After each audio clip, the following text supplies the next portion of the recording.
નમસ્કાર દર્શક મિત્રો, હું છું એન્કર અર્પિતા પટેલ. આપ જોઈ રહ્યા છો VM24 news Gujarat news channel. જોતા રહો ગુજરાતના દરેક જિલ્લાના ન્યૂઝ VM24 ન્યૂઝ ગુજરાતમાં. સુરતના વરાછા ખાતે સૌરાષ્ટ્ર તળબદા કોળી સમાજની વાડી અભયનગર ખાતે સરવૈયા પરિવારનો બીજો સ્નેહ મિલન સમારોહ યોજાયો. સરવૈયા પરિવાર દ્વારા બીજા સ્નેહ મિલન સમારોહ આયોજિત અને વિદ્યાર્થી ઇનામ વિતરણ કાર્યક્રમ યોજાયો હતો. આ કાર્યક્રમમાં દીપ પ્રાગટ્ય અને રાષ્ટ્રગીત કરી કાર્યક્રમની શુભ શરૂઆત કરવામાં આવી હતી. કાર્યક્રમમાં સરવૈયા પરિવાર દ્વારા કોળી સમાજના આગેવાનો અને પ્રમુખશ્રીનું પુષ્પગુચ્છ આપી સન્માન કરવામાં આવ્યું હતું. સાથે સરવૈયા પરિવારના તેજસ્વી તારલાઓને શિલ્ડ ટ્રોફી આપી સન્માનિત કરવામાં આવ્યા હતા. તેમજ સરવૈયા પરિવાર દ્વારા ખોડિયાર ગરબી બાળા રાસ મંડળ દ્વારા ગરબાની પણ રમઝટ બોલાવવામાં આવી હતી. સૌરાષ્ટ્ર તળબદા કોળી સમાજના આગેવાનો, પરિવારના પ્રમુખશ્રી તેમજ સંગઠનના આગેવાનો ઉપસ્થિત રહ્યા હતા.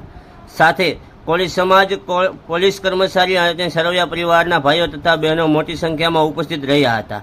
સરવૈયા પરિવારના સભ્ય અને પ્રમુખશ્રી દ્વારા જણાવવામાં આવ્યું હતું કે અમારા સરવૈયા પરિવારના વિદ્યાર્થીઓ શિક્ષણમાં ખૂબ આગળ વધે અને આવતા સમયમાં સુરતમાં રહેતા તમામ સરવૈયા પરિવાર એક થઈ અને આ કાર્યક્રમને વધુમાં વધુ મજબૂત બનાવે તેવી આશા અમે રાખીએ છીએ. રિપોર્ટ વિજય મકવાણા, VM24 ગુજરાત ન્યૂઝ, સુરત. કાર્યક્રમ રાખવાનો છે એના વિશે આપ શું કહેશો? આ કાર્યક્રમ અમારા સરવૈયા પરિવારનો બીજો સ્નેહ મિલન છે, જે વિદ્યાર્થીના ઇનામ વિતરણ અને પ્રોત્સાહન માટેનો આ વિષય માટેનો સ્નેહ મિલન કરવામાં આવ્યો છે, જેમાં કે ખાલી વિદ્યાર્થી માટે નથી કરવામાં આવ્યો કે વિદ્યાર્થીને સારા સંસ્કાર એના માતા પિતાથી તરફથી મળે, પ્લસ કે આ મોંઘવારીના સમયમાં માતા પિતાએ બાળકોને કઈ રીતે ભણાવવા અને ખોટા ખર્ચા સામે સમાજના આગેવાનો દ્વારા જે ઉદ્દેશ આપવામાં આવ્યો છે તેનું પાલન કરશે અને એના માટેનો આ સ્નેહ મિલન કરવામાં આવેલો છે.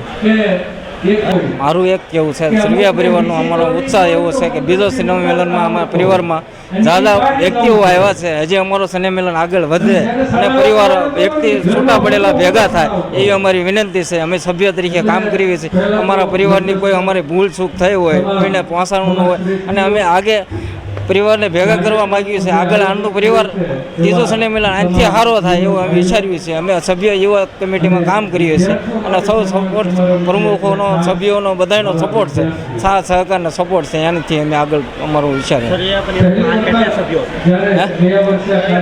હાલ અમે 21 સભ્યો છે હાલ, અને 10 લગાતાર ટીમ છે અમારી.